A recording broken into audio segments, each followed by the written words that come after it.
और अब अगली बड़ी खबर जो है वो बांग्लादेश से। ये खबर बांग्लादेश के चटगांव से आ रही है, जहां हिंदुओं के घरों को आग लगाकर कुछ लोगों को मारने की साजिश का वीडियो सामने आया है। और दीपू दास की लिंचिंग के बाद यह सनसनीखेज वीडियो सामने आया है। इस वीडियो में हिंदुओं के घर जलते हुए दिख रहे हैं और ये जगह आपको बता दें चिटगांव के राउजान उप जिले की है, जहां पर 2 हिंदू परिवारों के घर को आग के हवाले कर दिया गया।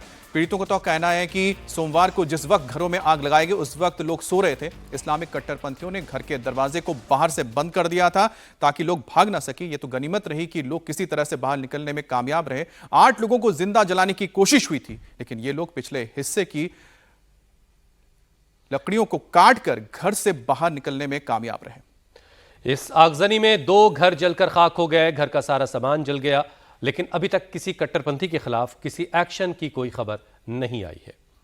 और इस बीच घर के जले हुए मलबे के पास जांचकर्ताओं को बंगाली में हाथ से लिखा एक बैनर मिला है। इस बैनर में इलाके की हिंदू आबादी को सीधे धमकी दी गई है और बैनर में हिंदू समुदाय पर इस्लाम विरोधी गतिविधियों में शामिल होने का आरोप लगाया गया है। और सभी हिंदू आंदोलनों, सामुदायिक बैठकों और धार्मिक सभाओं को रोकने का आदेश दिया गया। इस संदेश को अंतिम चेतावनी कहा गया है। इसमें लिखा गया है कि अगर उनके निर्देश का पालन नहीं हुआ तो हिंदू समुदाय के घरों, दुकानों और संपत्तियों को निशाना बनाया जाएगा। इस नोट में यह भी लिखा गया कि कोई भी आपकी रक्षा नहीं कर पाएगा और यह भी जोड़ा गया कि किसी भी विरोध का नतीजा गंभीर कार्रवाई होगी।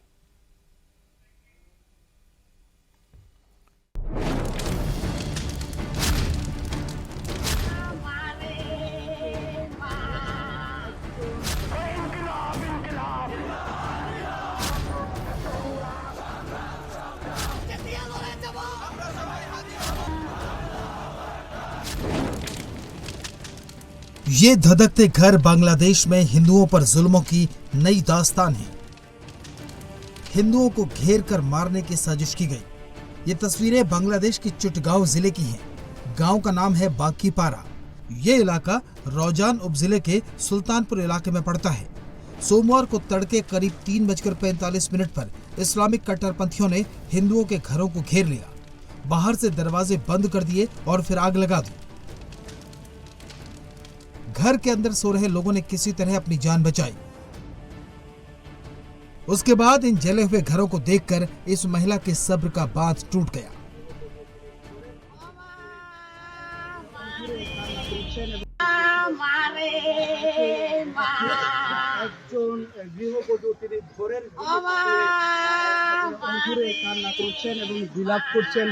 देखते पाচ্ছেন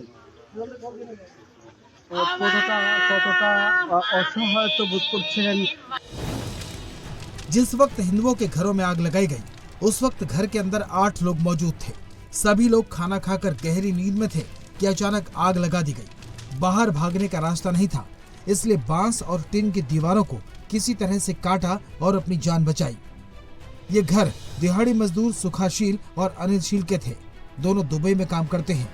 बड़ी मेहनत से 2 जून की रोटी कमाते हुए बांस बल्ली का ये घर बनाया, लेकिन इस्लामिक कट्टरपंथियों ने सब खाक कर दिया। আসলে ক্ষতি তো অনেক কিছু হয়েছে, এটা বলার বাইরে, কিন্তু জানি না একটা কথা শুধু বলতে চাই, এটা কোন ইস্যু বা কিরকম আমাদের সাথে কারোর সাথে শত্রুতা নেই। এটা আমাদেরকে ভিতরে লক করে, মানে বাইরে থেকে লক করে আমাদেরকে আগুন দেওয়ার পরিকল্পনা, মানে আগুন দিয়ে দিয়েছে অলরেডি। আর আমরা বেরিয়েছি বাইরে দরজা কেটে, অনেক কষ্ট বিনিময়ে। ছোট বাচ্চা ছিল, ঘরের সবকিছু শেষ। আর আমি একটা প্রবাসী, আমি আসছি বেশি দিন হয় নাই, এই 3 মাস হচ্ছে। আর আমি এসে নতুন বিয়ে করছি মাত্র 1.5 মাস। সব আমার জিনিসপত্র যা আছে সব সামান সবকিছু পুরো শেষ।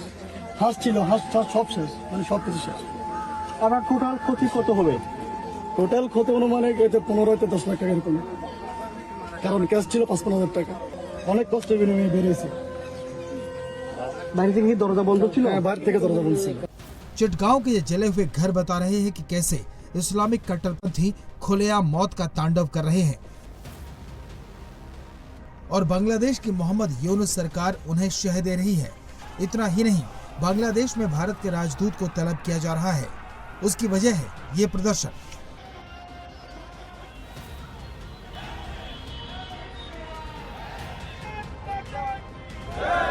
बांग्लादेश में हिंदुओं पर जुल्म के खिलाफ आक्रोश अब पूरी दुनिया में उमड़ रहा है।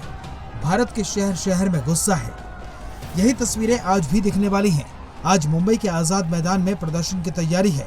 पटना में भी हिंदू संगठन प्रदर्शन करने का कॉल दे चुके हैं। लखनऊ में विश्व हिंदू परिषद बड़े प्रदर्शन की रूपरेखा तय कर चुका है। दिल्ली में बांग्लादेश हाई कमीशन के सामने प्रदर्शन से ढाका में यूनिस सरकार के कान खड़े हो गए हैं। भारत ने बांग्लादेश के राजदूत को तलब किया तो बांग्लादेश ने भी भारतीय मिशन के अधिकारियों को तलब करके इन प्रदर्शनों की शिकायत की। लेकिन बांग्लादेश के हालात किसी से छिपे नहीं हैं। वहां लगातार हिंदू विरोधी प्रदर्शन हो रहे हैं। इस बीच बांग्लादेश और पाकिस्तान के बीच एक सीक्रेट डील की तैयारी चल रही है। बांग्लादेश और पाकिस्तान के बीच नाटो की तर्ज पर डील की तैयारी है। इसमें एक देश पर हमला ग्रुप के सभी देशों पर आक्रमण माना जाएगा।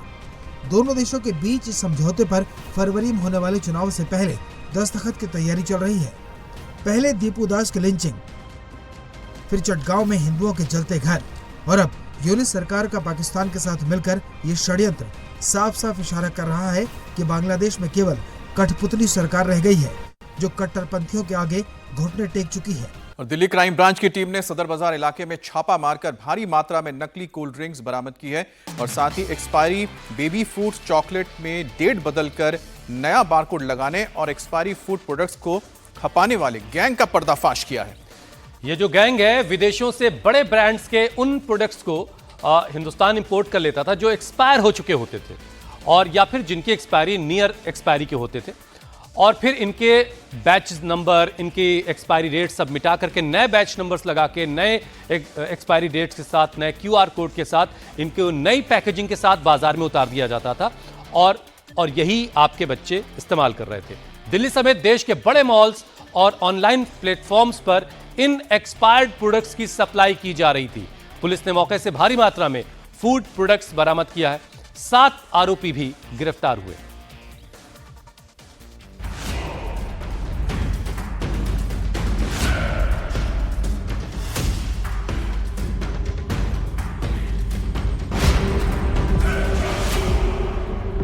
एक भी डेट रहता है जो एक्सपायरी हो जाता है, ये भी हम लोग डेट लगाते हैं सही करके ऐसे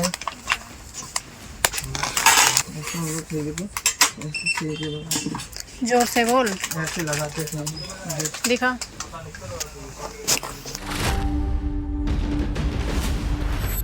expired cold drinks, baby products और फूड प्रोडक्ट्स पर डेट बदलकर न्यू बार कोड लगाकर आपको धोखा देने की तैयारी की ये तस्वीर कहीं और की नहीं, देश की राजधानी दिल्ली की है। पॉल्यूशन की मार से जूझती राजधानी दिल्ली पर फूड पॉइजनिंग से लेकर तमाम गंभीर बीमारियों का बड़ा खतरा मंडरा रहा है, क्योंकि जिस दिल्ली में साफ हवा में सांस लेना मुश्किल हो रहा है, वहां एक्सपायर्ड फूड प्रोडक्ट्स के पैकेट्स पर मैन्युफैक्चरिंग डेट बदलकर फिर से अप टू डेट किया जा रहा है और ये बड़ी आसानी से आप तक पहुंच भी रहा है। मतलब आप लोगों के रोजमर्रा के खाने पीने की चीजें भी सुरक्षित नहीं रही हैं।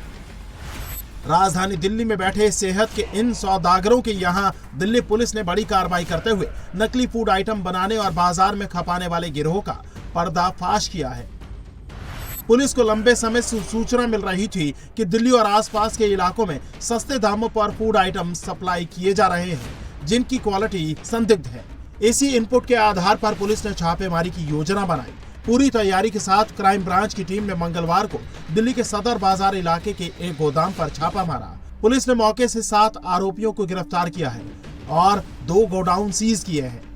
हमारे पास क्राइम ब्रांच को एक इनपुट आया कि इंटरनेशनल ब्रांड को जो एक्सपायर हो चुके हैं उसको जो है सो मार्केट में डाला जा रहा है और बड़े बड़े स्टोर और मॉल में बेचा जा रहा है। हमने इस इनपुट को डेवलप किया और हमने 7 आदमी को इसमें अरेस्ट किया है। सदर बाजार में पहाड़ी धीरज और फैज़गंज में इनके 2 गोडाउन थे जिसको हमने सील किया है, वहीं पर रेड हुआ था। सदर बाजार का बड़ा क्राउडेड एरिया है, वहाँ ये सब पता चलना थोड़ा मुश्किल होता है, तो इन्होंने बड़े अच्छे तरीके से इसको छुपा के एक कार्रवाई कर रहे थे। जैसे ही पुलिस की टीम ने संदिग्ध फैक्ट्री पर दबिश दी, अंदर का नजारा देखकर अधिकारी भी हैरान रह गए। फैक्ट्री में बड़ी मात्रा में एक्सपायर्ड सॉफ्ट ड्रिंक रखी हुई थी। जांच में सामने आया कि इन सॉफ्ट ड्रिंक्स की एक्सपायरी डेट निकल चुकी है, लेकिन मशीनों की मदद से पुरानी तारीख हटाकर नई तारीख प्रिंट की जा रही है। इतना ही नहीं, फर्जी बारकोड तैयार कर बोतलों और कैन पर चिपकाया जा रहा था। जिससे सामान नया लगे और आसानी से बाजार में खपाया जा सके। इस काम को कौन कहता है करने के लिए? नीचे बोलता है नीचे कौन? क्या नाम है लाला जी का? अटल जायसवाल। अटल जायसवाल। ये कहते हैं ये मैन्युफैक्चरिंग चेंज कर दो। मिलावटखोरी और एक्सपायर्ड प्रोडक्ट्स को खपाने के लिए ये गैंग जिस मोडस ऑपरेंडी पर काम करता था, पुलिस ने उसका भी खुलासा किया। ये गैंग विदेशों से बड़े ब्रांड के उन प्रोडक्ट्स को सस्ते में खरीदता था जो या तो एक्सपायर्ड होते थे या जिनकी एक्सपायरी डेट करीब होती थी। इसके बाद उसके label, batch number, expiry date, यहाँ तक कि QR कोड भी बदलकर नई पैकेजिंग के साथ उसे बाजार में महंगे दामों पर बेच देते थे। ये जहर बड़े मॉल्स और ऑनलाइन प्लेटफॉर्म से आपके घर पहुंच रहा था। पुलिस ने हजारों लीटर एक्सपायर्ड सॉफ्ट ड्रिंक, हजारों किलो बेबी फूड के अलावा branded chocolate, biscuit, tomato ketchup, chips और वेफर जैसे रोजमर्रा के इस्तेमाल के एक्सपायर्ड प्रोडक्ट भी बरामद किए। पुलिस अब इनकी सप्लाई नेटवर्क को खंगाल रही है।